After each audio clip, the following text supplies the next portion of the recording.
Hello and welcome back to Voicecraft and for a conversation on the radical edge. This episode is hosted by Tom Lyons and features members of the Voicecraft Network for a session to reflect and build on recent themes and threads explored at Voicecraft. Joining Tom is the philosopher and writer Daniel Garner of O.G. elder Les Spencer, thinker and arborist Fishman, and clinical psychologist Aspasia KG. This dialogue leans into the freeform modality, and as the energy between participants unfolds, it moves from reflection and into exploration of questions. Why do people experience blocks in the process of connecting to themselves and others? How do we cultivate contexts and skills that support healthier modes of relating to difference? And what does it mean to relate with, through, and beyond tragedy? And a good deal more too. You can learn about the speakers in the show notes. This podcast features real peaks of intensity in relation to profound material, and in that sense does ask something of you, the listener. Here we go.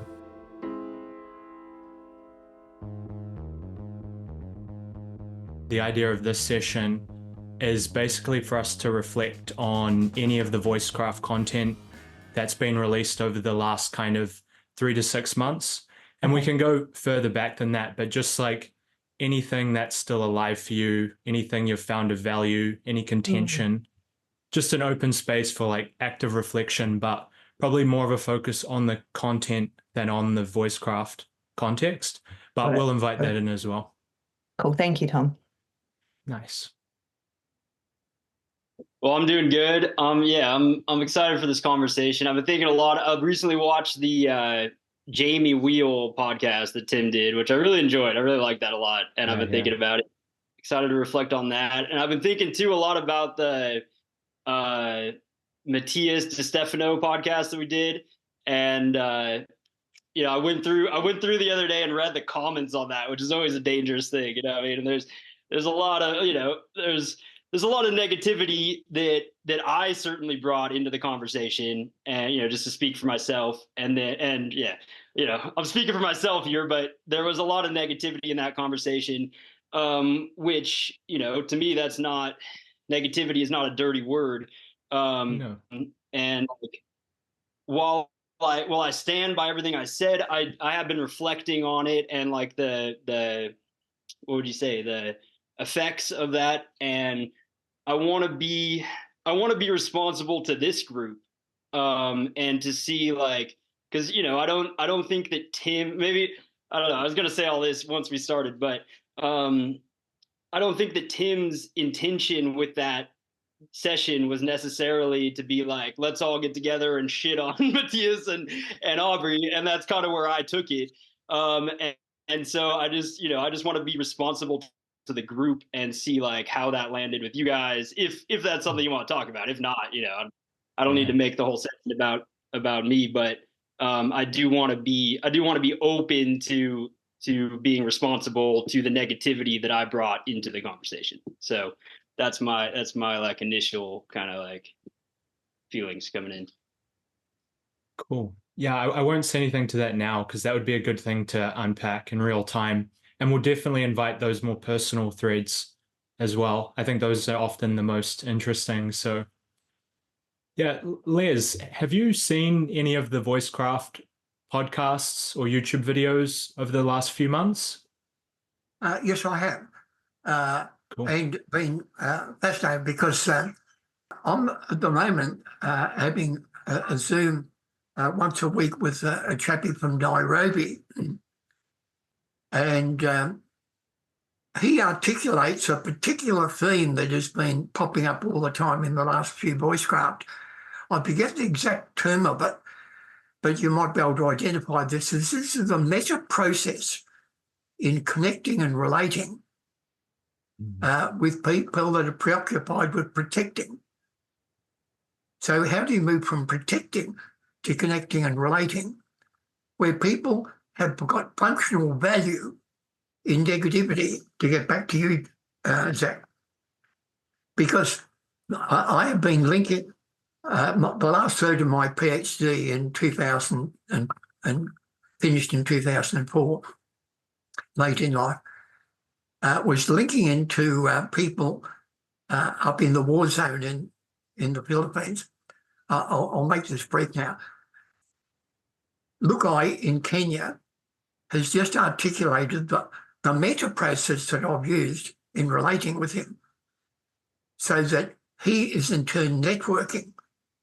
So how do you do intercultural transferring of things that work that you've heard and adapt them across to Nairobi? How do you do that so that he can make sense and adapt even as I'm talking without missing what I'm talking?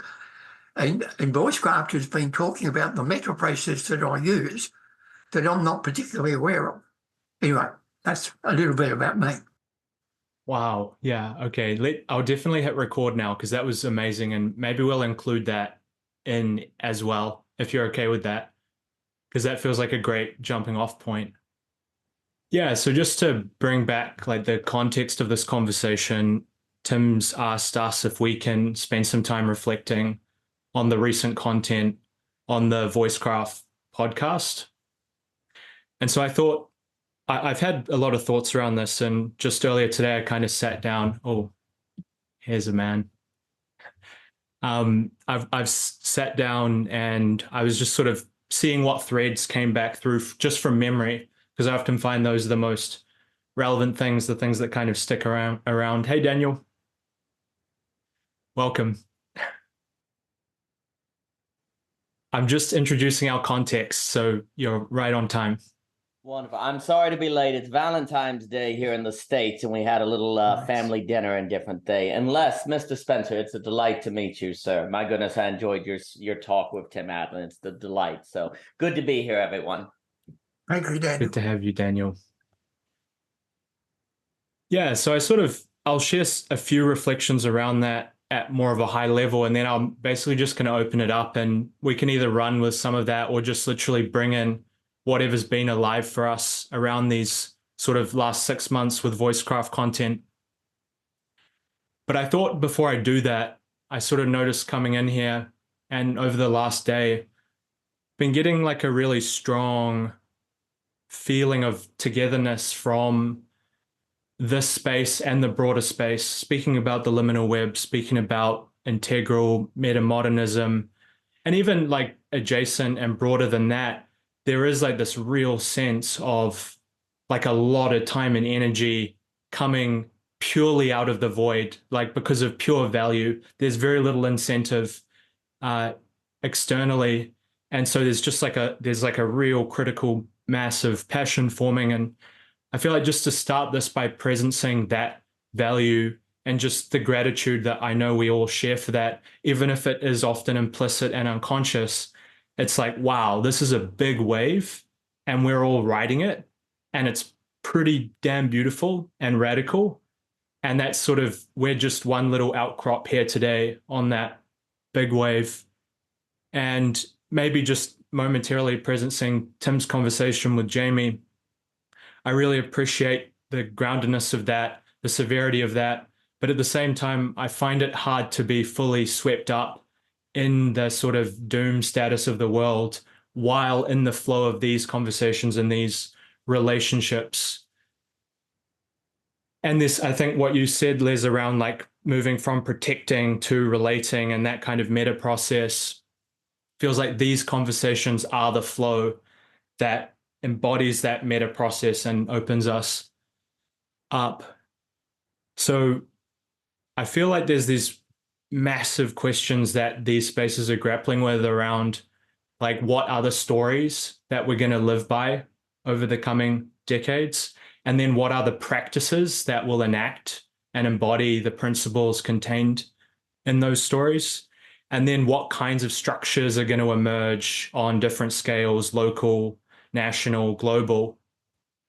And that feels like, in a way, all of the conversations that Voicecraft have been having, same with you, Daniel, same with you, I'm sure, Les and Zach and Aspasia, we're always talking about this stuff. So sort of like, yeah, reimagining aspects of civilization and metaphysics and all of that.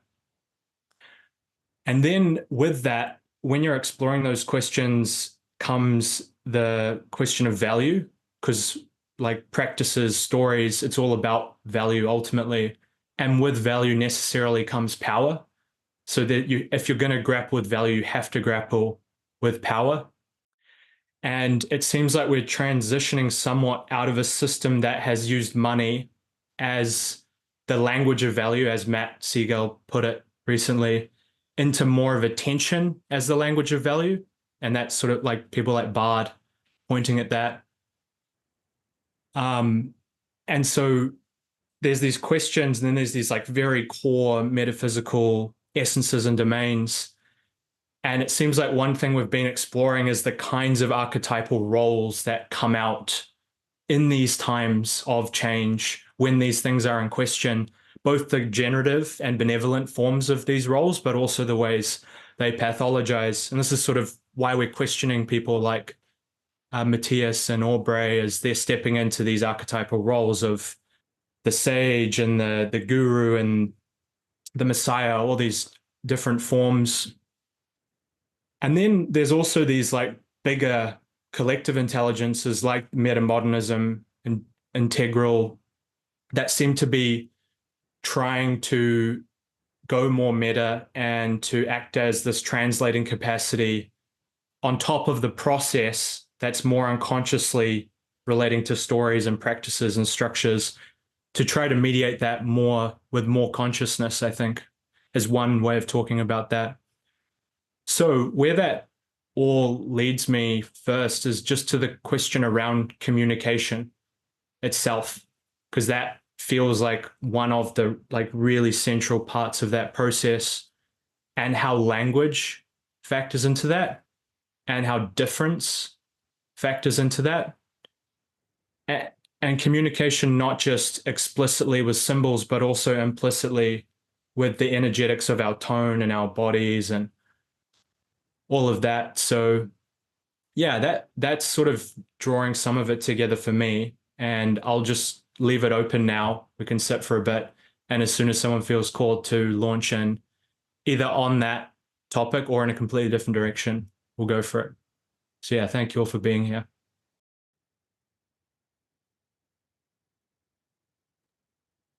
All right, well, I'll start here.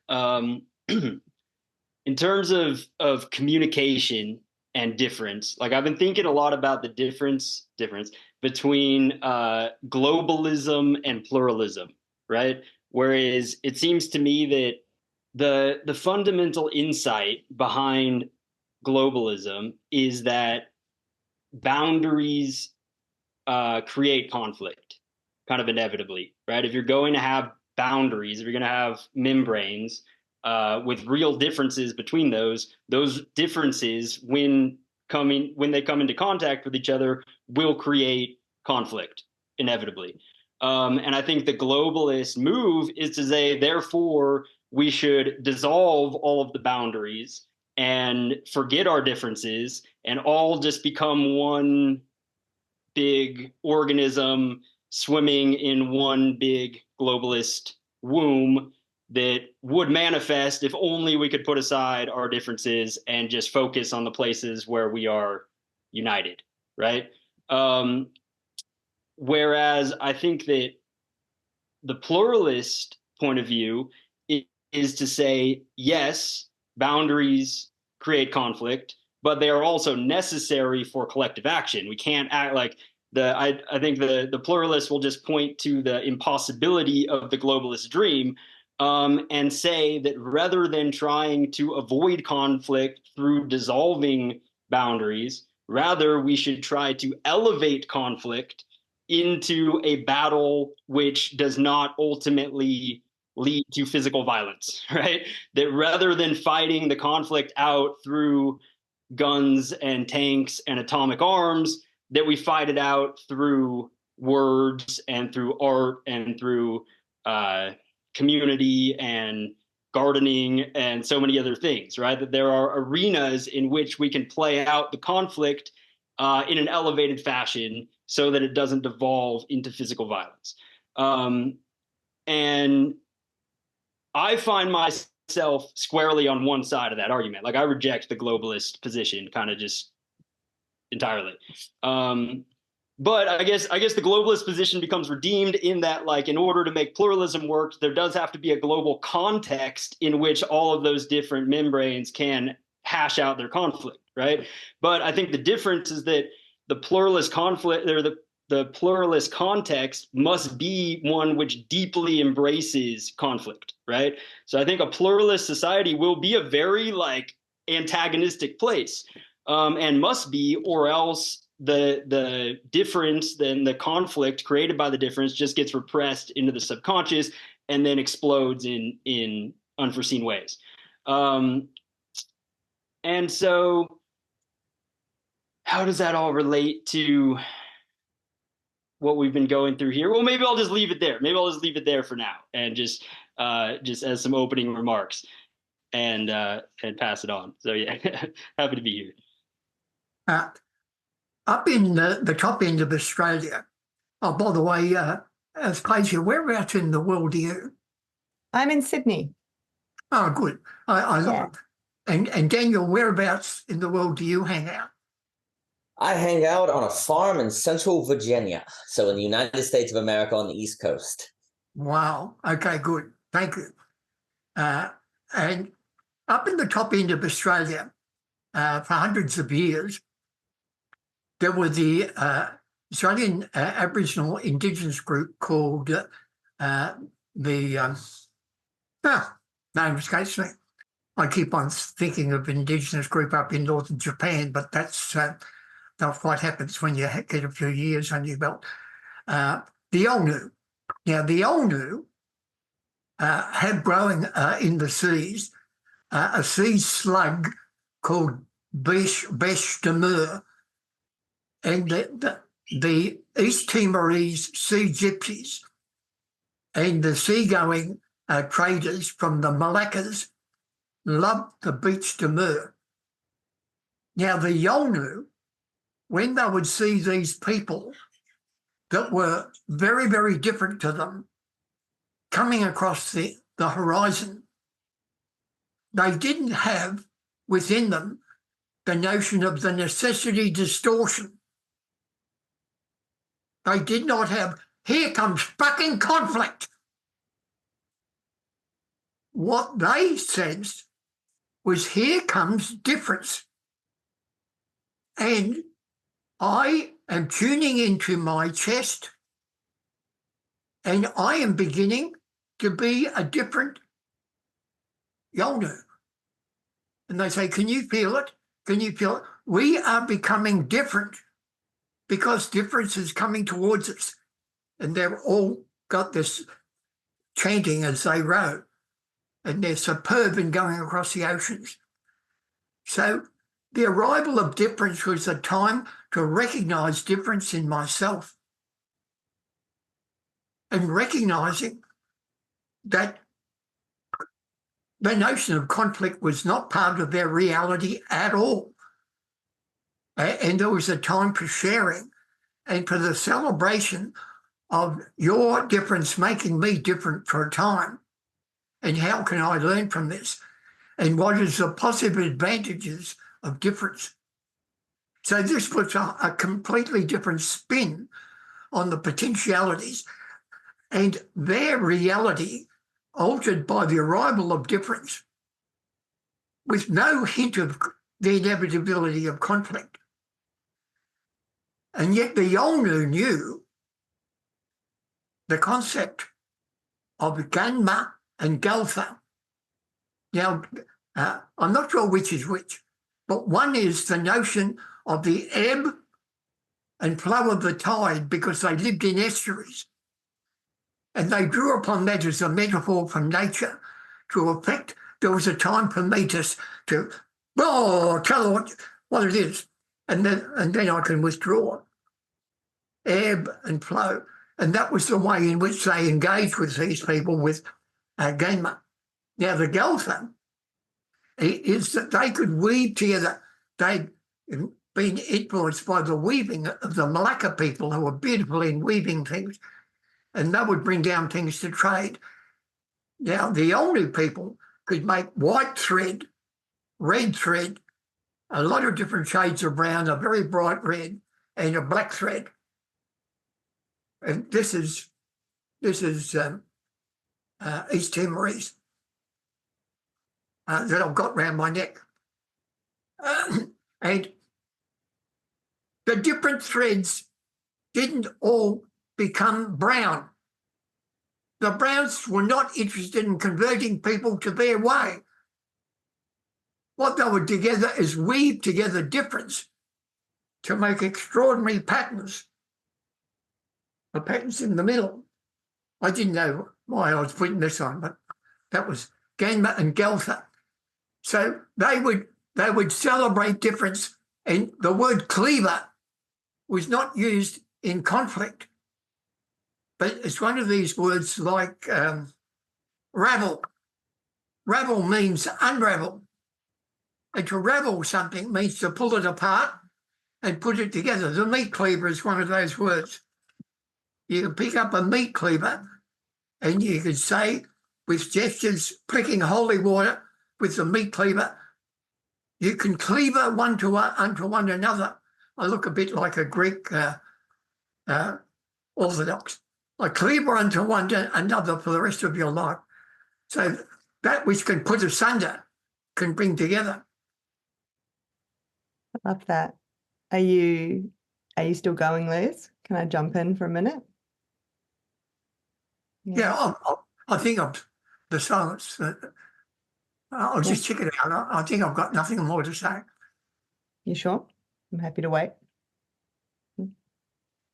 I don't have much to say either. I did just want to remark that I really loved the way you illustrated that point, because that very concrete example evokes so much that I think is difficult to capture in language clearly. And some of that comes down to even the word conflict. You know, when people talk about conflict, I bristle a little inside because I think it's not clear to me exactly what they're talking about. And I think I have a bit more of an expanded definition. So conflict for me is really just sort of, difference coming together. It doesn't necessarily mean, I think for a lot of people, conflict is sort of the same as saying war, or, you know, like having a battle over difference. Whereas for me, I think conflict has a lot more potential inside it. And the way I was thinking about it before you spoke, Liz, but then you illustrated it so much more richly than I could have, was when the way you were talking about it, Zach, I agree. There's a willingness, though, I think, in that pluralistic sense. There's a willingness to let difference or conflict wash over us and to change us in some manner, or to become part of us, or to change some configuration, at least, like to particularly highlight one aspect of something we believe. There needs to be, I guess, a shift in perspective about how we see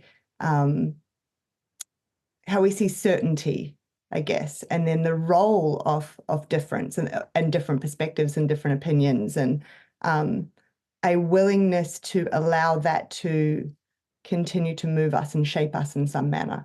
Now, it's also important, obviously, to know where you might draw the line with that. But that's where my mind was going. Openness and willingness, and I guess almost seeing difference as an inevitability, and how are you going to encounter it when it arrives? And I think that frame is just altogether different to someone who feels very certain in who they are and what they stand for, and it's sort of that rigidity, and that's the best way, and they're not interested in encountering anything different, which to me seems like a nonsense, because you will fundamentally become different just necessarily over time anyway. But that's where my mind was going. And then, Les, you blew my mind open with that beautiful, beautiful example. So I'm still thinking on that as well. I do have some reflections on particulars of the Voicecraft content in recent times, but I don't know if now's the time to sort of inject a little list of things that I liked.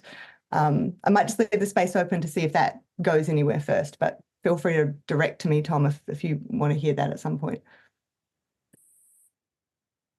Definitely come back to that as soon as it opens up. So thanks. Just briefly on that, something that sparked for me, Aspasia, and I agree that just concrete example that you gave, Les, is just so rich, kind of just immediately illustrates what's needed. And I was thinking, I wonder if one of the things that makes difference more difficult now is that back then, the way of life that someone was participating in had been forged by nature. And so there was a deep coherence embedded in the life process, whereas now there's more degrees of freedom. And so the kinds of stories, practices, ways of being that we can find ourselves inside of are probably actually less coherent and less integrated than they've ever been. And therefore, it's more natural to be repulsed by certain elements of it. Some elements might be alien, some elements might be lost, disconnected, self-absorbed. And all of this does feel like growing pains, but it's sort of like the amount of difference we're now being asked to tolerate is on a new scale. I think, Tom, you've honed in on a very, very significant part of that. Those Yolnu were literally embedded deeply within nature. And now we're living in a world that is unnatural in so many ways, to the point where, to introduce one thing, there's certain people that would have an immediate repulsion if they saw me sitting at a bus, because they immediately would say, "Dirty old man." I was just to give a context here. I was picked up by the police a couple of weeks ago for aiding and abetting, because I was getting into a car with known drug dealers that I didn't know, because they were just my zipped into town up in the top end of Australia. So I'd gone up there because I'd just come back from an international conference in Norway, talking about introducing the notion of spirituality and whatever that might mean into the role of nursing. And I'd come back from freezing cold to freezing cold Melbourne. So I decided to shoot up, have a couple of days up in the top end where it was going to be hot. And I'm suddenly in the back of a police car with, but I still had my hair sitting straight up in there. And they said, are you comfortable there? And I was wiggling a bit, trying to get comfortable, because the handcuffs were very, very tight. I said, no, I'm rather concerned because I don't want to get a fine for not wearing a seatbelt. And that made them laugh like crazy. I said, yeah. But the other thing is, this is a very novel situation, because I've never done meditation with my hands behind my back before, and that made them laugh. And then I said there was a good reason why it was a plain clothes, because they were a plain clothes drug squad. You've been well chosen to sit in the back with me. He said, why is that? I said, you've got one of the kindest voices that I've ever met in my life. And that got a further laugh. And like, this is me progressively imposing meaning on the reality. And then I said, I hope this happens fairly quickly, because I've got a plane flight back to Melbourne. I'm only up here for 2 days, because I'm just back from international speaking as an invited clinical psychologist at an international conference on spirituality. And I said, who the fucking hell are you? So I said, well, I'm not what you appear. And the guy that you were bashing up there before, what were you bashing him up for? We assumed he was extremely violent. I said, well, he's one of the nicest guys I've ever met in my life. So I hope there. Anyway, there's a little bit about, I don't know where I even started or where I finished there, but there is a possibility, even in this world, where they live in the world, if you come to thump, and they immediately assume that they know who you are, yet another slimy drug dealer. I was progressively establishing rapport, and the guy that took my details, and he said, when were you born in the watch house? I said, 1940. And he's got a Big Mac, double cheeseburger. And he said, oh, I'm not going to make old bones like you. I said, well, you've got to stop eating what you're eating or you'll be dead in a couple of years. And every one of his colleagues was laughing like crazy. And the guy that they bashed up, who was driving me, was right behind me while I'm having the whole police station in stitches. So that was me working with establishing rapport and redefining meaning in a very, very shut down world that we currently live in. Literally playing, introducing play back into this monster of a life. Yeah, I love that. I think you said you were progressively enforcing or progressively introducing rapport, but I heard it as aggressively introducing rapport, and I thought that was good too. Because I think it's both. Oh yes. Maybe you did say aggressive, and then completely reframe and become nice house. Yeah. I love that. I learned that from one of the masters in very respectful, very, very tight love. Mm-hmm. He was you could almost use the word ruthless in interrupting dysfunction. No, I can very much relate to that. I worked in forensic psychology for a little bit. Yeah, I think this issue of difference is highly related to that environment. I've got forensic, like psychiatry, forensic community psychiatry, and under my belt, that was my PhD in, but also clinical psychology and in deep immersion in Indigenous healing ways. So I'm across quite a lot of them. Oh, I'd love to talk to you one day, Les. I won't do it now, but it sounds like we have a lot in common. Yeah. Yeah. Very exciting. I've just come back from talking to the Hoyle, who is the governor of the most palatial prison in Norway. And back in 2018, I sat in on a 24 people serving 15 years or more in jail.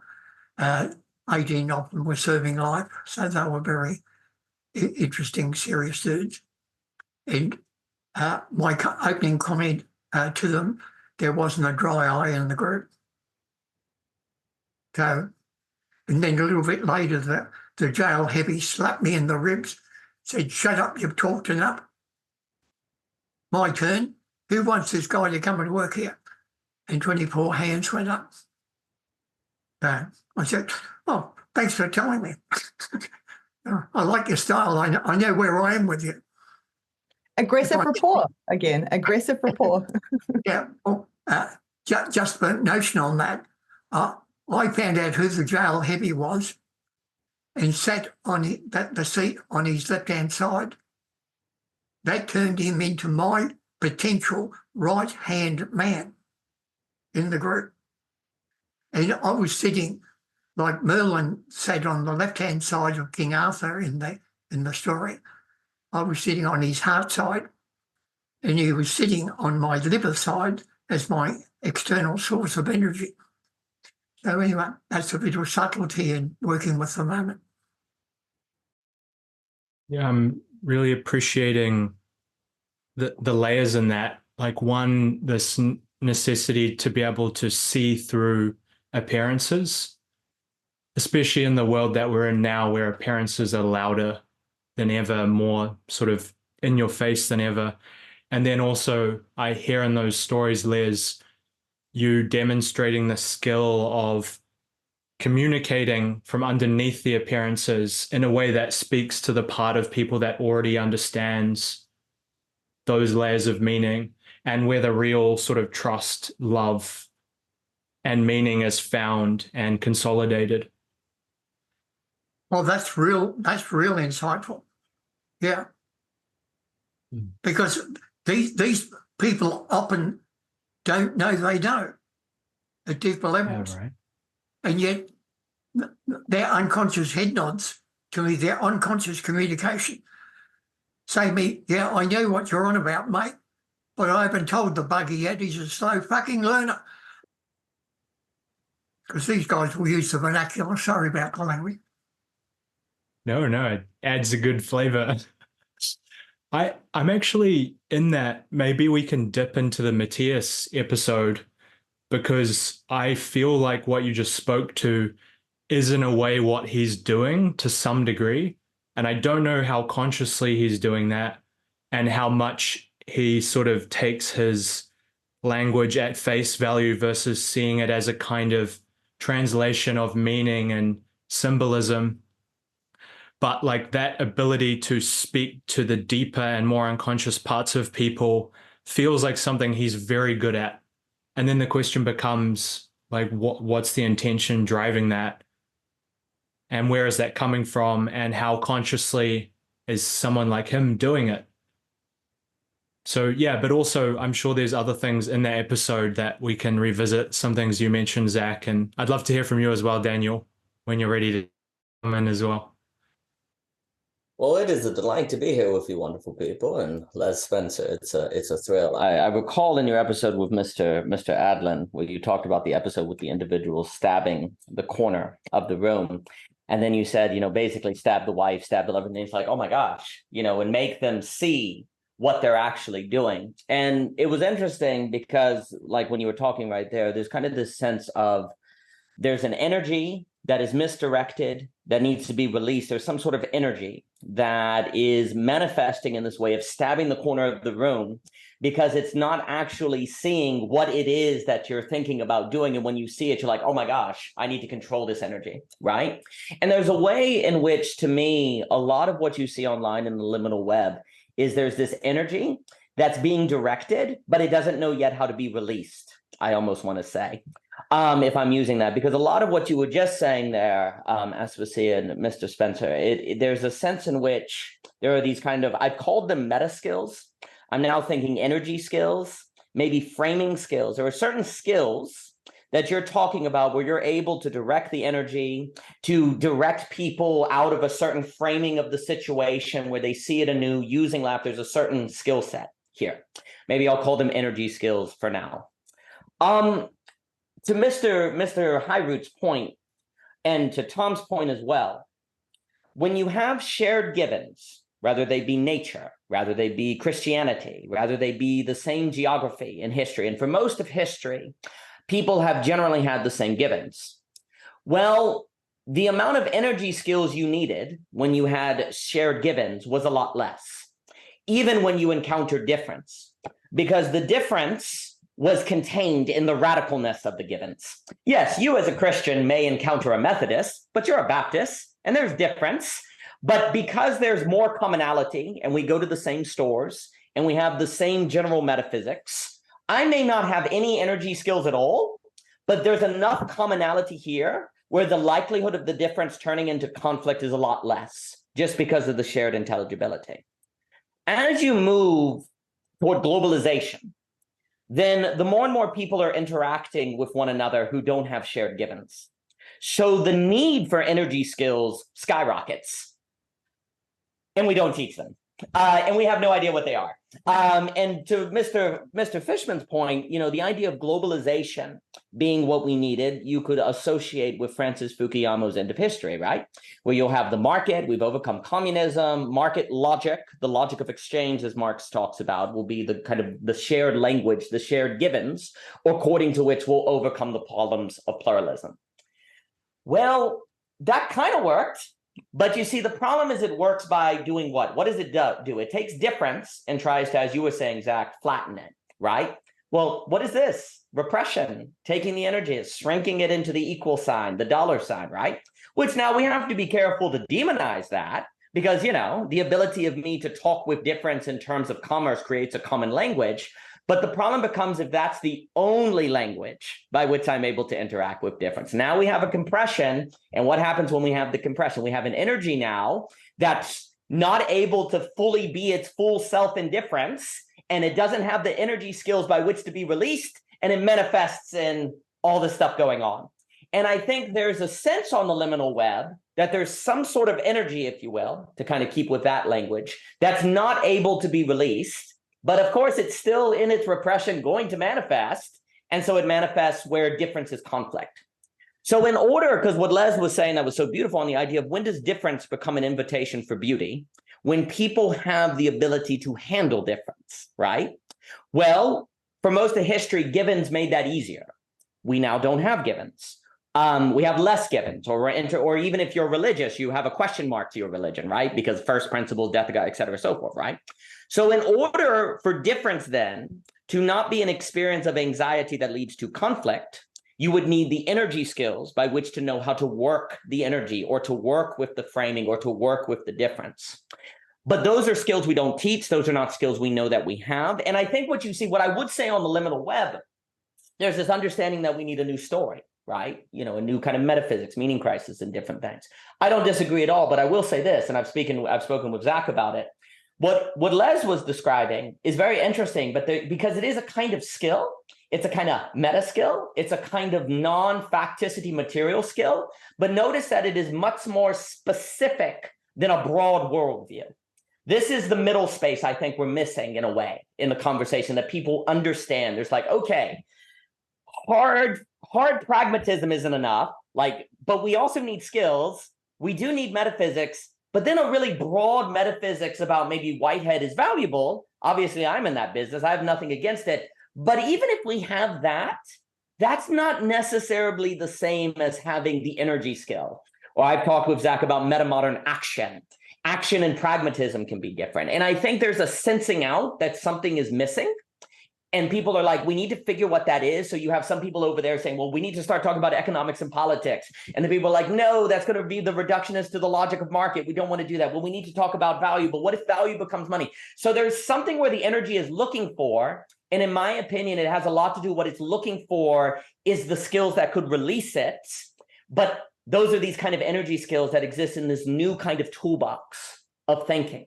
Without that toolbox, which I do think in this particular historic moment are kind of new in a way, because we're almost talking about the possibility of global pluralism.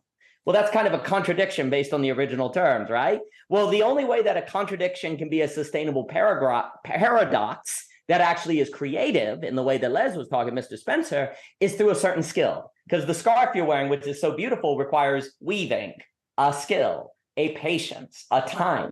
So what is the skill, the meta skill, the energy skills of which are required now to weave difference into a relation that is not compressing, but actually directing the energy in what Hegel would call a sublative way or a creative way, where it's taking the old, taking the difference, but raising it and elevating it into a kind of harmony. And the closing way I would describe that to start here is it's the category, and we've talked about it before, of the difference between singularity and harmony. Like for me, a singularity is where you make it all brown, like you were saying, Mr. It's all the same color. Well, that's the globalist vision. That's been really bad. But then there's a lot of different threads, but they don't relate. I've got the red threads over here. I've got the yellow. They don't relate, right? So that's not going to make the beauty. Weaving them together is a harmony, which I associate with a symphony orchestra. Lots of difference, piano, violin, different brass. They're all different. They all play different notes, but they're coordinated to make possible a symphony orchestra. It's a coordinated weaving to make possible the scarf. So for me, to close, that would suggest some sort of energy skills that are between hard pragmatism and giant worldview, that we have to figure out what they are and then have the skill and the discernment to implement them from situation to situation when we're picked up on a cold night by the police, rather in an airport, to be able to implement them because we can identify the situation and figure out the proper way to weave it. So I think a lot of the energy in these spaces are searching for that kind of thing and what it may perhaps look like. Thank you, Daniel. That made just so much sense to me at so many levels again. Yeah. Neville, who was my mentor, when he found me in 1985, I was the person that was made enough and bad enough that he'd been looking for since 1969, when he realised that all the work that he had done in recording and researching, 9 years of work, where his challenge during those 9 years was to take the most protected people that are engaged in their own protection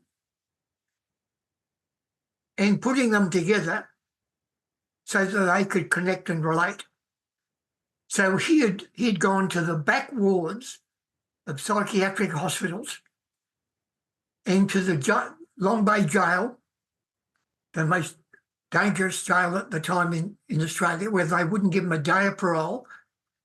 And he said, I want 40 out of there, half male or half female, and 40 out of there, half male, half female. And I want half of them under-aroused, I want half of them over-aroused, half of them underactive, and half of them overactive. And I said, why in heaven's name would you do that, Neville? He said, think of it. These are the people that have had society knocked out of them. They're almost tabula rasa. These are the very, very best people to start working with. So I created a context that as soon as they arrive, this place is so much better than where they were. They don't want to leave. But the condition of being here is that you're nice to one another. And so he created a situation that those people that from the lunatic asylum, they got them from the back wards, those that they just had on drugs and were doing nothing with, they'd given up on. After being going for about 7 months, 8 months, people were arriving with only family and friends of 5 or less that were more dysfunctional than they were. They were leaving with a family, friend, close network of between 50 and 70 people. And they were leaving within 3 months. During those 9 years that operated, that became an intensive, the most significant psychiatric research unit that's ever been in the world, according to my reckoning. And he replicated that when he met me, because he thought, this is the guy that has the capacity to go back 30 years in a PhD, 25 years, and work out what was the process that was actually being used. And everyone that I interviewed that was still part of that, none of them had a clue how it worked. They knew what they did, but none of them knew how. So that was my challenge. And Neville, being his thoroughness, set up 70 different things over 40 years that he engaged me in. So by the time I started my PhD, I didn't realise it, but I had already finished all my field work. Now, I sense he also created for me over an intensive 18-month period, 24 people joining with 24 people, where we came together for 3 days a week on learning the micro skills of how to do this very engaging that you've been talking about, Daniel. Those micro skills I've been able to communicate with individual small groups and groups of up to 180. What are the micro skills of being able to recognise such that the group as group unconsciously tells you what they need. So I can go there with total emptiness in that with those 24 prisoners. And they told me unconsciously what to do. The guy sitting opposite me, he had no eye contact but was watching me like a hawk. And I was communicating every time he communicated to me unconsciously. And as soon as it finished, he came and talked to me, and that was the first time he had spoken in 8 years. So that was some of the induction that I'd had, and I happened to be sitting on all of those micro skills, sitting alone in a dungeon downstairs. So it's about time it became known to the world. But yeah, there's absolute value there, absolute value, gems. Because I said to Neville, was there gems in Fraser House? Was there miracles? Was there spiritual extraordinary? He said, he laughed like crazy. He said, there was miracles day and night. To get through one night without chaos was an absolute miracle. Keeping in mind the guy that was jabbing the wall, that was him using his exquisite skills, limited as they were, to protect himself. See, all of these people, both mad and bad, and all those people in jail, their primary preoccupation is personal protection. So they're living in a very dangerous world. How do you get beyond their protection, which has functional value? So don't take their protection away from them. Those things had functional value. See, that guy reunited with his wife. She lived off the narcotic, went home and came back to the evening big group. They become the subject of big group, and her toxic twisting of his arm to do more burglaries was resolved. But Neville recognised that he was in a kinesthetic double bind. That meant he couldn't use words. As soon as he mentioned his wife, his toxic wife, as the source of his criminality, he knew he would lose her as a lover. He was addicted to toxicity. So he knew he couldn't speak, but he had to use words. So he used symbolic words and said, can anyone hear my language? And Neville says, I hear you, mate. I hear. And when that toxic woman was spitting her venom at him, Neville said to me, I never loved a woman more than I loved that woman at that moment. Yeah. Because, love, you're talking your truth to me now. You've been absolutely truthful when you're saying you're going to cut my fucking balls off. Lovely, lovely, lovely. You've been totally honest. Wonderful. Yeah. Liz, it's emotional intimacy, isn't it? You know, Absolutely. It's emotional intimacy.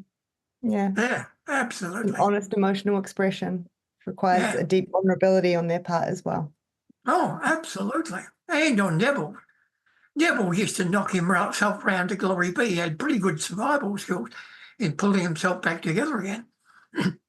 I'm still working on that.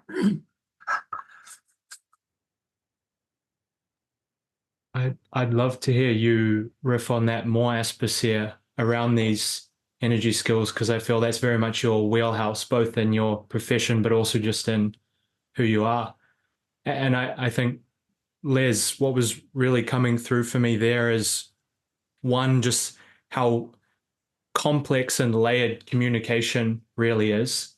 Like, it's happening everywhere all the time through different energy centers to different degrees of opaqueness and transparency and subtlety and all of that. And then also like the the way in which like groups can self-regulate, like this co-regulation that occurs in the relational field, where there's something, it seems like there's something in the unconscious that knows what it needs. And if there's someone there to receive that communication, then that process can begin to unfold. But yeah, please, Aspasia, I'd love to hear. Well, thanks, Tom. That was a very generous piece of feedback you gave me. I appreciate that. Yeah, well, so more and more, I guess I don't want to turn it into a talk about my therapy style, but more and more, and I was actually talking to Daniel about something similar recently. More and more I'm seeing the deep healing power in the work I do is really around emotional intimacy, how, and trying to maneuver through or around the many defensive structures that we all erect in order to avoid true emotional intimacy with one another. And so many of those are unconscious in nature. So there's obviously a whole process to this, but to really boil it down to basics, it's the development of an emotionally intimate relationship that is what's happening in the therapy room, and it can take a very long time. But for many people, for most people, I think it might be their first experience of a genuine emotional intimacy with another person, which allows them to share, but then in doing so to more fully experience themselves, more consciously experience themselves, the honesty of their emotional reaction, if we call it that, in that moment. Which can sound so incredibly simple and basic, but we are so defended against for all sorts of developmental attachment-based socialized reasons. And to put words to that experience and share it with another person, especially if you're working in the transference, especially if you're working with, how do you feel towards me, right? If I'm asking them to reflect on what they're feeling towards me, can be one of the most confronting moves that a person can make, because they may have never, ever done that before in within a relationship, to express that they might have an impulse inside them to reach out and snap my neck, and because I'm inviting them to get close to me, and a part of them wants that and a part of them does not want that, because that's never safe. And to be able to express that to someone and hopefully experience that can be okay, that doesn't have to damage the relationship, that can be seen as a beautiful, vulnerable move to let me know that that's part of what you're experiencing towards me right now. It's very different to saying, I am now going to reach over and snap your neck, right? But it's allowing one, because in that move, they are allowing themselves to notice the truth of what is happening at a particular level of their experience. I mean, I'm putting words in a way that may not be that helpful, but because this comes down to what I guess I was talking to you about the other day, Daniel, is from my perspective, there is this, I make the delineation between emotions and thinking, which is really a bit of a false distinction, but there is some more basic kind of primal nonverbal experience, right, that happens, which I'm going to call emotions, which in my mind, in my experience, we don't choose. We can't choose. They come up in us, right? They're more bottom up than top down.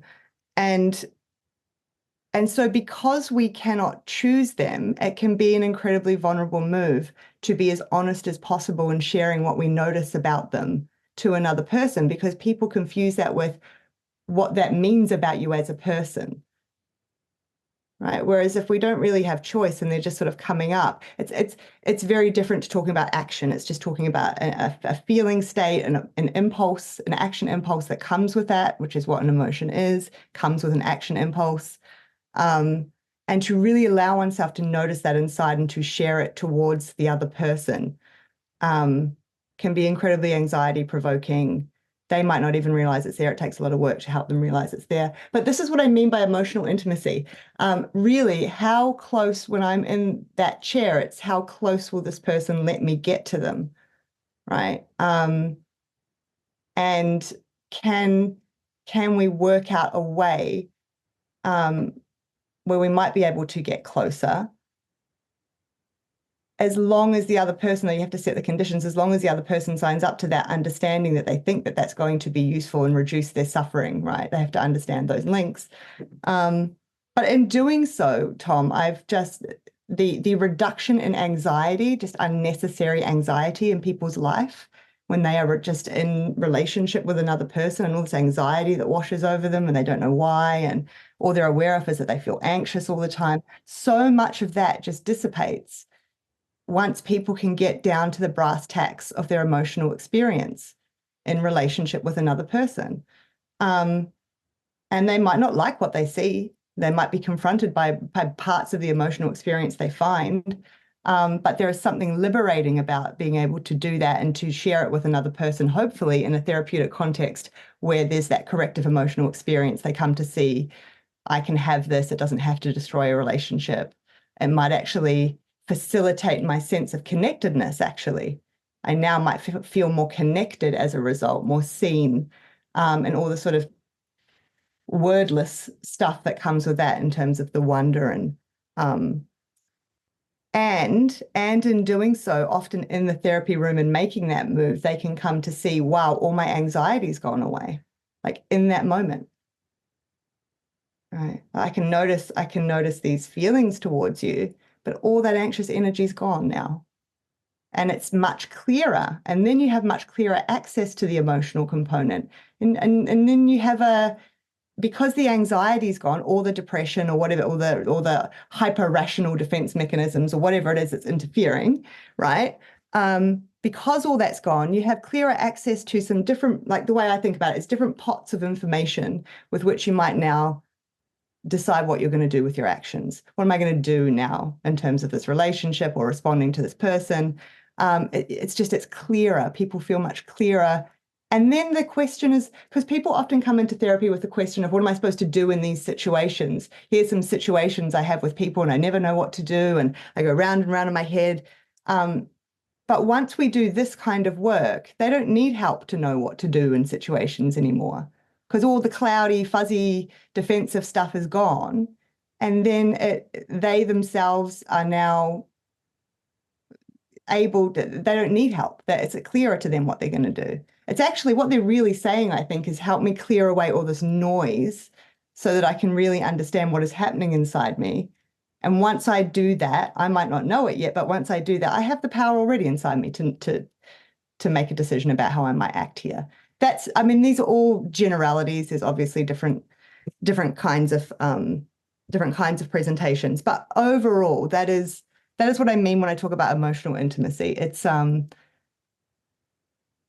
I think the most vulnerable move is to let another person know as honestly as possible what you are experiencing emotionally in that moment, whether it be towards that person or just in your reflection on some argument you had with your partner yesterday or your mother when you were a child or whatever it is.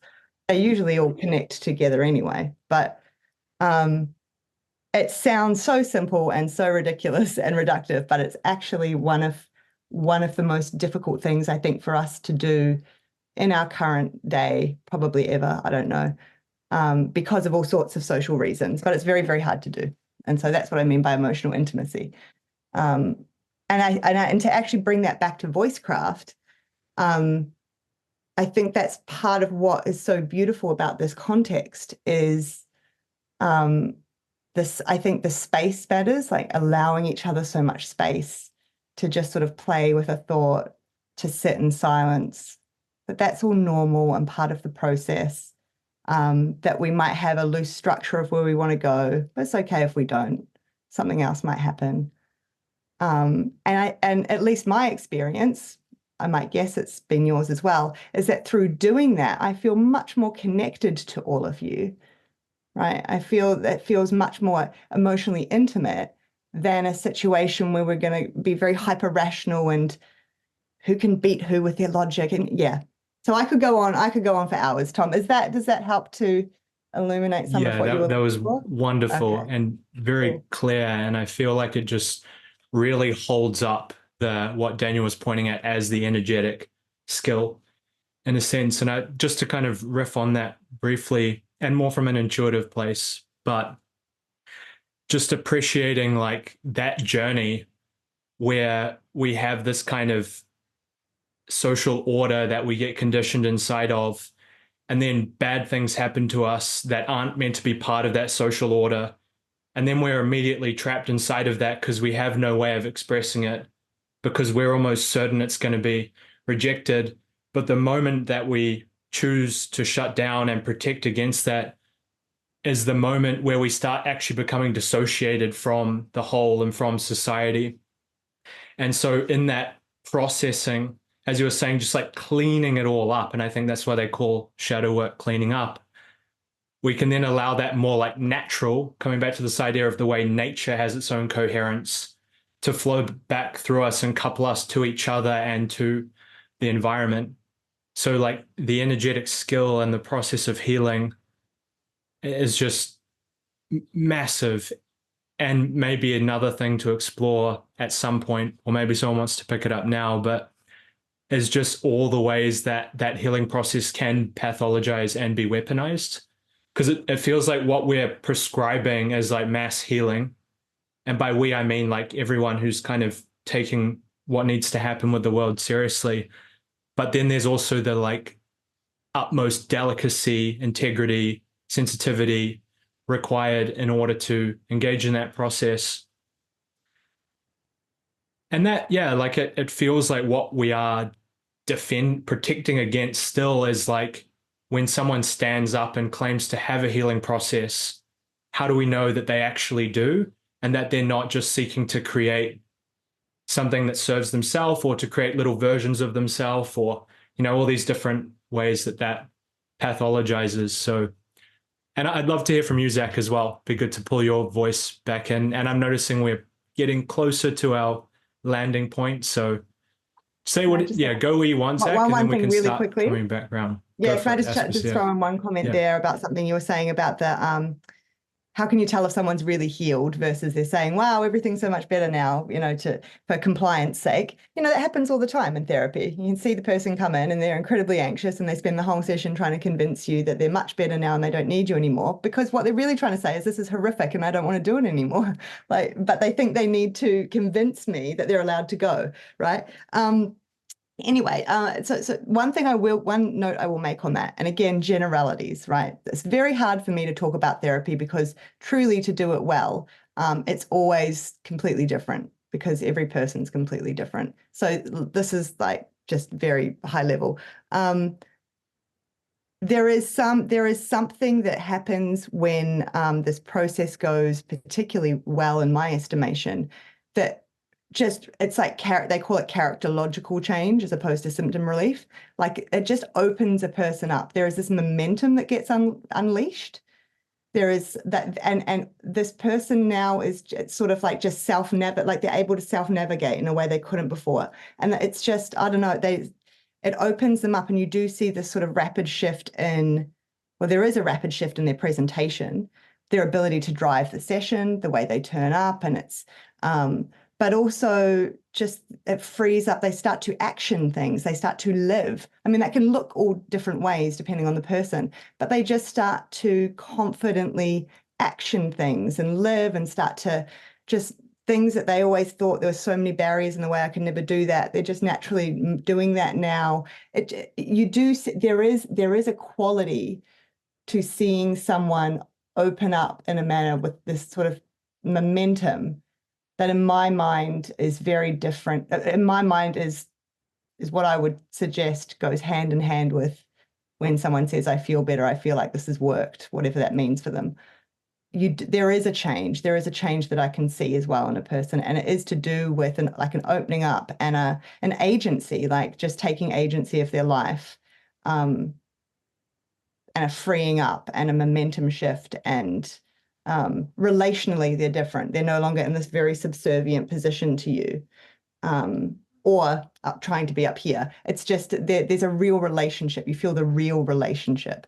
So I'll say that. So yeah, I'm really enjoying what you guys are saying, and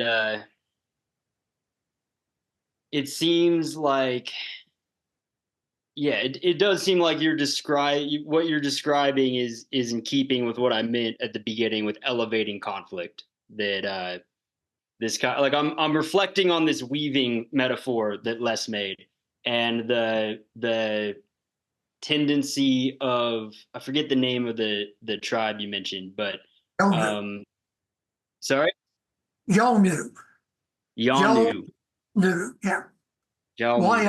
Yolgnu or something like that. Yalnu.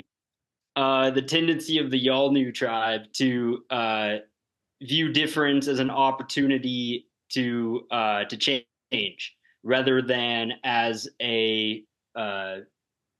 as the need to stand firm and repel whatever difference is coming for them. They were noticing felt difference. They were saying, we feel different. They're coming, do you feel it? So they were actually, it wasn't something they were deciding to do. It was a difference that emerged from within. Sure. I do wonder what the limits of that are, right? Because like I don't know anything about this tribe, but presumably they did go to war. I assume. And if not, then Not with the sea gypsies. Never. Not with who? The sea gypsies coming across the sea. They never went to war with them. Sure. But like, I mean, did they go to war at all? There seemed as if there was all sorts of processes at work that minimised that. Yes. And that was cultural taboo to go hurting each other. Sure. I guess what I'm getting at here is that I'm trying to, like, okay, I recently listened to the conversation between Jamie Wheel and Tim Adeline, and one of the things that Jamie brought up was the distinction between the pre-tragic and the post-tragic, right? That there is a tendency to, when confronting tragedy, when confronting trauma, to want to revert back to a state in which that trauma no longer plays a role in your life.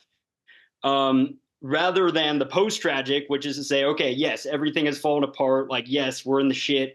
What do we do from here? And I guess I felt, to express my feelings here, I felt in your response a movement back to the pre-tragic. It seemed to me, and again, this is, I'm expressing my feelings more than like a logical, coherent thing here, but it felt like I was trying to presence the reality of the trauma of our situation, and the conflict therein, and to try and create a path forward from there, right? Post tragic. And it felt like in your response, it was a movement to the pre tragic, in which we can all just weave everything together and there's no need for conflict. And so that's what I was left with emotionally in response to what you were saying. And that's why I'm asking, like, what are the limits of that process? Because there are limits somewhere. And if there aren't, then, I mean, like, maybe there should have been, because the British came in and they were different and they destroyed that society, you know what I'm saying?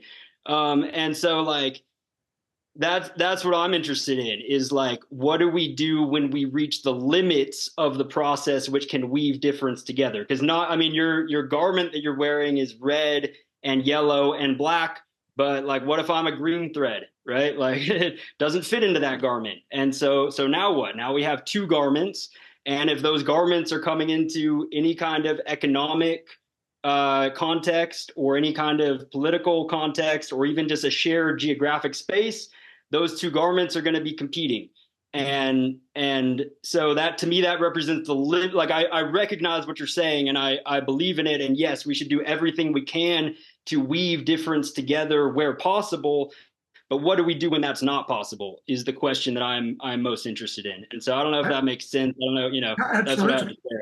Absolutely. I've been in contexts where there has been repeated patterns of war up in Mindanao in southern Philippines.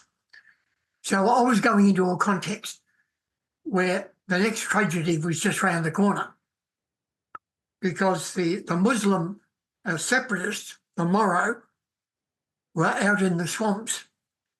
Then there was the rice fields, then there was the road, then the rice fields on the other side, and then the swamps.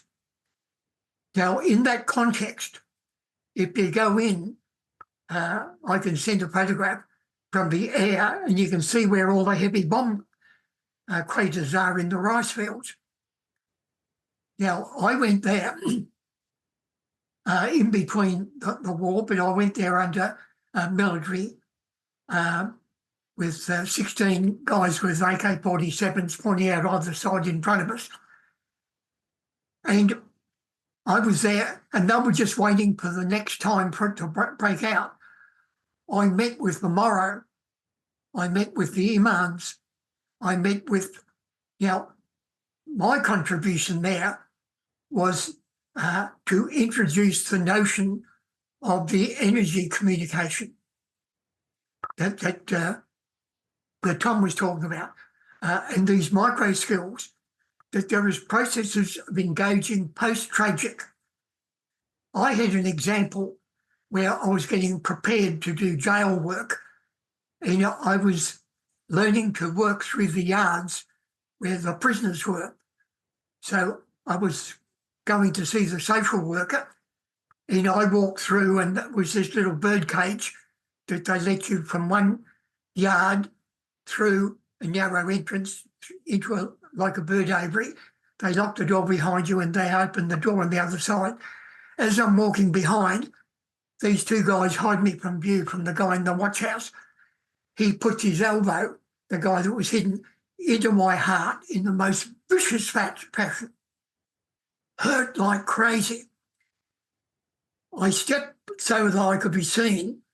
Then I immediately turned and did my meaning reframe, because post-tragic was going to be another walkthrough the next day. Post-tragic. Next day I was going to get it. It was going to get worse and bloody worse. So I turned and said, hey, you two guys, brilliant work. Brilliant. A guy can't walk through here with his head in the clouds. What a wake-up call you've given me. I'd like to thank you. And then turned with them both with their jaws hanging down. The next day, I've got to confront it again. But the guy that hit me is back inside the building because he's going to have a contact visit with his girlfriend. I've got clothes on and he's totally naked as he steps out the shower. Now I go into the urinal. He said, oh, you. I said, yeah. How you going? And he said, oh, that was I'll use the vernacular. That was a cunt of a thing I did yesterday. We were bored. I'm really sorry. And I said, well, your apology accepted. But I meant what I said. That was brilliant work. So thank you. I'll be on the ball from now on in. So he said, we'll run protection with you from now on. So that was minimising tragic, because they could have made my life hell. You're a clever bastard. You think you're a big hero. You come and talk to us or anything. But he took my definition of the situation. And so these same micro skills, I had to establish, how do I go into a jail and be able to move around with 60 guys that are all under extreme tension and are likely to explode and really hurt or kill at any moment. Neville, who was mentoring me in going to train the jail psychologist, said, get the governor to say that you want to talk to the most despised prisoner. Find out who he is. So he was the sadist that had mutilated a woman. So get the governor to take in the psychologist due into their lunch and then tell the governor to tell that guy to finish early, you want to meet him in his cell. I had nothing in my mind in preparation of what I was to say to that guy. So he goes and sits on his bed. He said, do you know who I am? I said, yeah.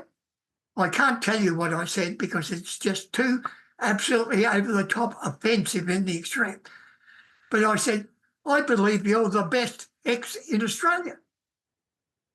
It was an outrageous thing to say. You're the best in Australia. Now, he knew the symbolic significance. I was doing symbolic talk.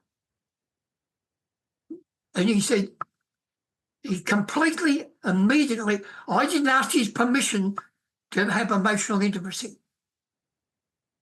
He immediately started sobbing like crazy, sobbing and sobbing and sobbing.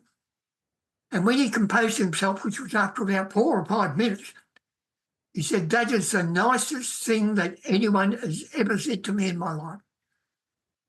Because he realised that what I was saying, I am putting aside completely what you've done. I'm treating the horrendous, the thing that should never happen on earth, to one side because I want to meet you. And he recognised that. He came out absolutely sobbing like crazy to fit in and actually finish his dessert. And I won the respect of every one of the 60. They said, whatever he did, we would like to be treated with the respect and love that that guy was shown. Because all we do is put human feces on his bed 3 times a week. That's all we do, or ship him, because he showed me all the times he'd been stabbed. And there's a guy that is so related with him that he's absolutely sobbing tears of joy. Finished. Wow. Thank you so much, Liz. Post-tragic. His life was tragic. But there, when I left my job down there, I got permission to go in and visit the cooks. And I caused a complete collapse of all their prison protocols because that guy was in with the visitor centre and all of the cooks were in there and about 20 of the guys were in there. And we had a community meeting with all of their wives and their girlfriends and the pedophiles who had their daughters that they had was the reason for the offence had stopped bouncing on their laps so that they could meet our community meeting together. And all of the deputy governor was there when I went in, and he allowed this community gathering of me with all of these guys, saying farewell to a lot of them. And the guys that had been the saddest introduced me to his girlfriend. That never happened. But the governor said, tell Les and you, slow down on what you're doing because you're turning this into a holiday camp. They're supposed to be unpleasant. But I knew that he was being a bit facetious because we were making their life easier for them. And we created a context where perhaps the first time in human history when you had all the drug offenders who hated all the child sex offenders because it was a special protection prison, we had a statement to a criminal inquiry that was signed by every prisoner in that jail. And it was on should there be a cessation of compassionate leave. And we had a most brilliant statement on the wisdom of compassionate leave and 5 or 6 personal amendments where they told their life story. I am a nobody from nowhere. And even I can see the wisdom of this statement. And that went off with everyone's signature. And I secretly embedded my signature in amongst the 64 signatures, and that went off to the judge. And the judge who was appointed to do the inquiry was the last guy that hung someone in Australia. So that was the extent that we created unity amongst these 64 guys that were mainly under extreme protection. Now, most of them, to come back to you, Aspasia, most of them were disconnected from emotion. They had what you were talking about, Tom, of any attempt at healing was potentially pathologizing because they had dissociated from emotion as a means of defense. They also had their Wernicke's area and speech motor production shut down. So they could not speak emotional language. So any attempt to get them to start being emotional again is going to be totally threatening to them. And any attempt to heal will pathologize. Now, this is one of the things, the big things that my work and Neville's work adds to any move beyond these protection and dissociated from emotion as a form of protection. How do you move through to starting to flow? And sometimes this is best done with absolutely instantaneously. When I said, you're the best, I nearly said it then, you're the best in Australia. And I'll finish with this. Often what's happened is like you've taken out one person and put in a totally different person. Like it's extraordinary. Like virtually every psychodynamic aspect of them arrives whole. It's integrated. I had that with my wife, who before she committed suicide on St. Valentine's Day, so I'm just getting over the anniversary of my wife's suicide. And my son, who is facing, this is secret, I won't mention that. He's in major trauma at the moment. Now, what's happening with all of this associated with weaving this all together is my wife has been given a calm yourself down because you might worry. But the side effect is you go into absolute helpless, hopeless shutdown and suicidal depression. Now, that was Seropax. She'd run out, she suddenly stops. So she's at the front door. She's got co-contraction. She's freezing, cold. She can't talk. She's stammering. She conveys that she's helpless and hopeless. There's nothing. Her life is finished. She wants to die. So I said, okay, let's go to the front door and run on the spot. So I literally carry her under her elbows to the front door. And I said, okay, look out. Now, liminal, you mentioned liminal space. The front door, looking from the dark into the light, is liminality. The lineman is the threshold, the doorstep. I take her from side to side. Activate this side of the brain, activate this side, activate this side. She doesn't know what's happening. I said, hey, on this side, lift that heel. This side, lift that heel. She's metaphorically running on the spot. I know this because I'm holding her like this. She starts breathing. And then she said, enough. I haven't got time for this nonsense. And walks off. She goes, I've got things to do. And miracle upon miracle, like Scrooge, who suddenly says, hey, we're all happy. At the end of Scrooge totally changes, and no one draws to the attention that Scrooge doesn't have a fucking clue that he's changed. Margaret didn't notice that she suddenly became a totally different person. I'm looking around the corner in the kitchen and she starts again. I said, time to get to the front door. By the time she's there, she's helpless, hopeless, and in a mess. Same thing. Enough of this nonsense. she's down the kitchen again. It took 3 times to the front door, and she was totally normal for the rest of the day, and she never, ever drew attention that she noticed that she was different. Mm. So sometimes it's best done in a hurry. Agreed.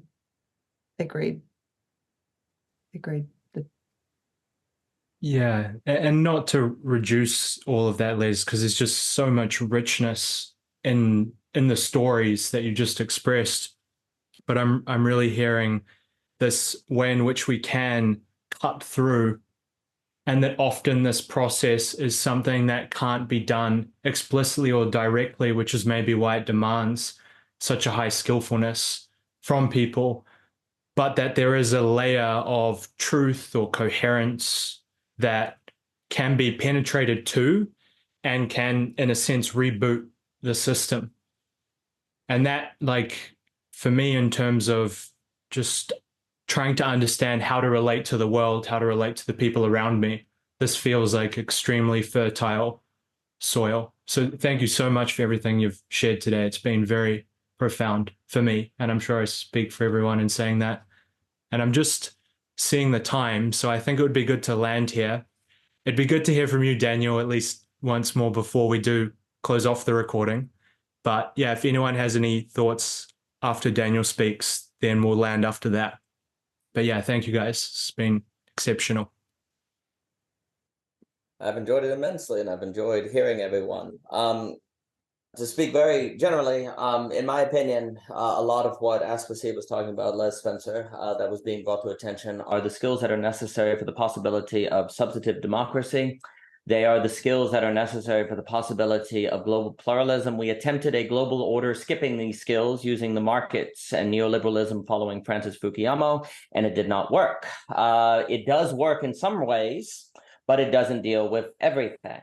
And so, like James Hunter, Peter Berger, all of them talked about how we dealt with the problem of difference by creating a notion of multiculturalism, which basically suggested difference is holidays, clothing, food, and stuff like that. And they're like, no, difference is a lot deeper, and we haven't dealt with it. And because we haven't dealt with it, there's something being repressed that could come back.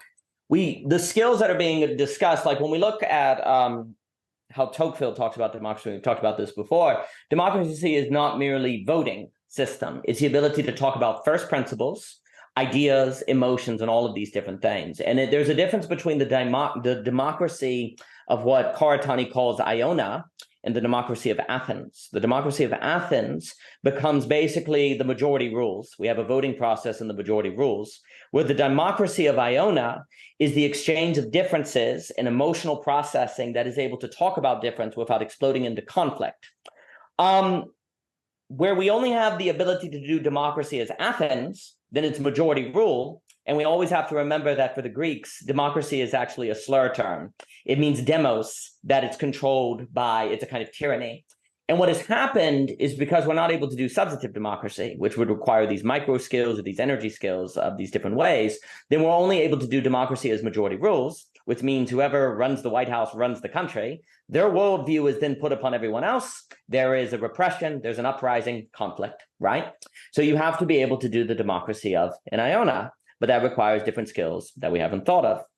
And that would require being able to deal with these sort of wounds and processing and so on and so forth. One of the ways people have found quote unquote healing when they lack these skills is to go to conspiracies, to go to fascism, to go to ideology. All of these things promise a kind of healing, or to go to narratives that make you feel better. And you see a lot of people online that are basically providing healing in that form, right? And I like to think that one of the things that kind of the liminal web at a good form, one of the services, dare I say, that it provides is an awareness of these energy skills, the teaching of what they might be, and their primacy is necessary for the possibility of global pluralism. Now, to Mr. Fishman's point, which I think gets into foreign policy and different things like that, generally, there were strategies you could say of, like the question of where, say, under Obama versus, say, Trump on how to relate to, say, Syria. And there's a strategy of containment, and there's a strategy of engagement. Engagement is where we say, well, let's interact with them, because we're not going to say that they're evil, because that just requires a negative response and it's going to make things worse. But then, of course, with Obama, if you do engagement, you risk making them richer. So if they ever turn on you, it becomes a worse conflict. So you're like, well, we ought to contain them. But then if you do that, they get angry at you and you get a worse response. So a lot of the debate, I think, like what Mr. Spencer is describing about these different sort of strategies by which to deal with difference in the world of foreign policy, can be seen as a debate between, say, engagement and containment, and which is better, which is worse, and so on and so forth. Now, because I know we're coming at the end, this is a big debate, but when you go through the history of reading biographies of all the different foreign affairs, whether it be Huntington, whether it be Kissinger, or different things, it's always extraordinary how they would say that the number one key to foreign relations to keep nations from going to war is, I think of Kissinger, and I know he's a controversial figure, but I do recall where he would say, before he went and talked in Mao, he read all of the great books in China. The Red March, the Three Kingdoms. He would study the philosophy because he wanted to understand their world. And he said, when I was sitting there talking with Mao, you would have thought it was two old college professors having debates about things of the world. And what he was trying to do is have the energies, if you will, between the West and the East, but be creative as opposed to conflicting. Because I think what you're asking, I think also, because now I'm talking too much as we come on the end, I think basically what we see, Mr. Fishman, is in the same way in America, we'll talk about the separation of powers, where you have the federal, the judiciary, and the executive. And there's this idea that you have these different powers and they have to relate in different things. I think what has happened is we have not had separations of modes of engagement or modes of energy. We've had one, markets, commerce, by which it's going to do everything from between nations all the way down to the common life of people in their community, when there are actually different kinds of engagement and different kinds of energy skills based on different situation and different modes. But we've had basically a single tool by which we tried to do everything that has allowed relations that are more on terms of commerce or neoliberalism, which has proven beneficial, but it has also left some things unaddressed. And when the energy of neoliberalism, when neoliberalism has not been able to prove adequate for the energy skills needed to avoid diversity leading to conflict, it hasn't had any other tools. So I think what I would say is it would seem as if there needs to be human beings at this point in the game need to have the ability to recognize different situations that bring with them different modes of engagement and separation, like a separation of power, separations of these modes relative to different situations that they can identify. I know that is all very vague and would have to be expounded on, but what you're seeing here is something about a discernment of situations that require different skills based on what you're dealing with. And if we don't even realize that that's something we need to do, we can't even begin to work through what that may lead to. But I do think there are questions of foreign policy, government policy. I think basically what we've done, we've tried to do, the reason globalism has basically been very problematic in the way you're describing, Mr. Fishman, is because we've tried to make the commonality of all diverse people law and commerce, law and economics, and that would be the grounds of relation. That can do a lot, but it's reductionistic too. And because law is not culture, that was the dream of Fukuyama, is that law and culture were basically interchangeable, and that economics and relation was enough. That if we were able to provide services and goods, that would provide enough common ground for difference to express itself to one another through that consumer culture to scratch the itch of difference, and that would be enough for people to feel heard. This was a false premise. This is not true. Now, that doesn't mean it was completely foolish, but it left things that have not been addressed that now we find ourselves having to think. And I think it has a lot to do with the question of what is substantive democracy? What are the micro skills that make that possible? And in what circumstance do you apply these in different ways? So I think that's kind of the open core. But I think there's a lot to be said on that problem that is being described. People need to, this is related, but people need to be able to notice and tolerate within themselves complex mixed feelings towards difference, right? This is, and so it starts at the individual, but then you can extrapolate this out, right? So much of the problem I see here is that people are splitting, right? So it's I either feel angry and don't like it, or I'm going to spin it as positive and good. It's probably both. And you need to have the skills to be able to first discern within yourself that you can have both things happening at once. You can have both feelings at once. And this comes back to, just relationships between two people. Within a relationship where I can notice love and positive feelings and gratitude towards someone, at the same time, I can notice a rage inside me that might like to hurt them. right? Like I can notice both, hold both without it needing to, I guess, define my self-worth, define my value in this relationship, define my actions necessarily. But so I harp on about this because if we go back down to the individual level, the anxiety sits on top of the complex mixed feelings as a way to distract you from the mixed nature of the feelings.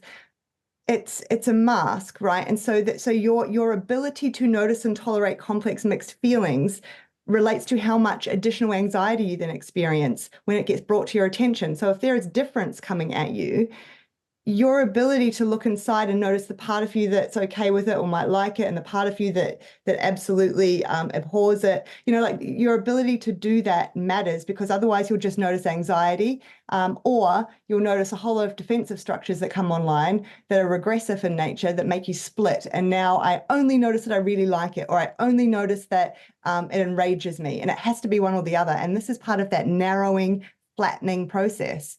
And it's an oversimplification of experience. And this is happening, in these large groups of people, and social media, propagates some of this, and people are getting caught up in this splitting process.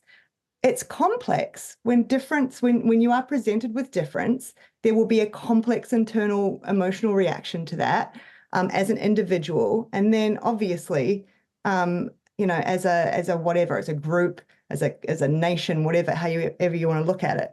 And so you need to approach it in that manner, that it's not going to be simple. And I think stepping into that frame of how can I be like some level of being open to what's really happening here, attempting an engagement of some kind, trying to wrestle with it as something that is complicated, rather than splitting and monsterizing the other, and all the and projection and all these other things that go on. Very tangled up there. I need some time to draw all that apart, really. But I wanted to share that as well, because this, as everyone talks, I just go back to, I guess, the model that I work with when I have one other person in front of me, this internal emotional conflict that's going on inside them, how that, and it's usually happening unconsciously, how that then leads to all these defensive processes that they experience. They experience the defensive processes consciously. They don't experience the internal emotional conflict consciously. And then the defensive structures are usually the thing that then leads to their suffering in their day-to-day life, their disconnection, their alienation, their loneliness, their drug and alcohol, like whatever it is, right? And so in order to sort of help up here, we have to go all the way down into that and help them to start to see the complexity inside themselves, and that they can tolerate and hold it, but it may not necessarily lead to destruction of relationships. It might improve connection. It might improve their ability to have agency and confidence in their movement in the world and all these things. I'll shut up now. I would just say very quickly that as a very giant claim that I can't substantiate in this time, is that my impression is that many of the greatest diplomats, leaders, coaches in human history have a sense of everything that was just said, and they bring that to the table. And you could say that a lot of the crisis of leadership that people talk about in institutions today is a loss of that sense. Maybe they couldn't articulate it as well as Les and Aspasia and these kind of microscopes, but this kind of sense of that mattering. And also, if you read a book in sociology like Randall Collins' Intellectual, you have this sense where the greatest thinkers and creators and artists had some sort of sense of the need to relate with difference and different kinds of people and regulate themselves and have a sense of these. So, and so you could say, so to close, like this kind of doomer, we're all going to die feeling that you see online, that I think we shouldn't give into, but there's also a severity to it and gravity we should take seriously. I do think it is possible for people, if these are the kind of awarenesses and then there are various implementations that are needed, I do think it's possible for people to learn them. I do think it is possible for them to be incubated and to move into positions of leadership and so on and so forth. So there's on those grounds reasons of hope. But this is the difference. If we're talking about scaling a system or worldview that will enlighten everyone, I think we're doomed. But if we're talking about the spreading of energy skills, that's possible. So there's a difference between a kind of scaling of some sort of whatever and spreading various energy skills with an awareness of the, you could talk about international realism and different various problems that Mr. Fishman is bringing up. But those, like the spreading of those energy skills, I think is possible, whereas the scaling of some sort of system that's going to fix everything is naive, to be very general. Now, I would have to substantiate all that, but I think that would be something I would say. I'll just make a final comment that there'll be, seeing this is being recorded, there'll be other than us five that may be looking at this. And some of the things that I've been talking about can be just, can just occur in the space of buying an ice cream over the counter. And you'll have the person saying, well, that was really wonderful. Like I was talking in a bank while I was waiting for photocopying. And when we'd finished talking, Dawn said, okay, well, back to bank world. So it is possible to do these things very lightly on the run, for it to be delightful and whimsical. And also, if you attempt to take on the healer role too early, and let's say that you mimic something or adapted something, and you change a person to being standing in their own space, and they've got a lesbian lover that detests the change that you've made in them, you might find yourself suffering in the hands of the criminal justice system from false allegations. We're living in a potentially very, very dangerous world for people that are healers and transformative people, because we've got people out there that are really quite prepared. In Australia here, the presumption of innocence is going out the window. Beyond reasonable doubt is going out under the window. So you've got to be very, very, very using, as my mother would say, the wisdom of a sound mind on how to use these skills. Yeah, that feels like a really important note to end on, Les. So thank you for bringing that in for the listeners. And Zach, I'll let you have the final word here. Any closing remarks, and then I'll turn off the recording. I don't know that I have anything to add. I think Les brought it to a good conclusion, and I feel like anything I would say here would just detract from it. So I think I'll just leave it there. Thank you all for the conversation. It's been really great. Awesome. Well, it's good to hear your voice again before we land. Yeah, thank you guys so much. This has been awesome, very interesting, lots to digest. So yeah, I'm very grateful as always. It's great to be here with you all.